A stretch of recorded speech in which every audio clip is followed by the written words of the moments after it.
Rufa May Quinto at mister nito may pinagdadaan ng problema? Alamin sa iSpotted Report yan, Ton.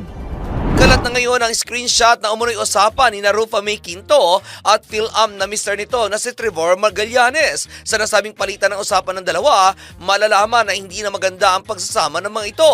Sa nasabing screenshot na hindi malaman kung saan galing, bagamat marami nagdududa na galing ito sa komedyante, mababasa dito ang madalas na pagmumura ng lalaki sa babae. Mababasa rin na sinasabi ng lalaki na ginagamit lamang ng babae ang kailang anak para magkita sila.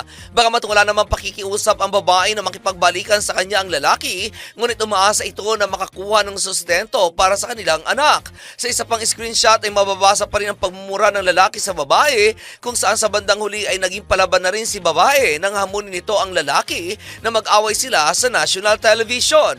Kaugnay nito, bukas naman kami para sa panig ni Rufa May at Trevor kung silang ang dalawa ang nasa kumalat na convo. At iyan aking balitang showbiz para sa Impilong Metodong Lakas, DWIZ. Ako si Anton, nagbabalita ng tama, naglilingkod ng tama.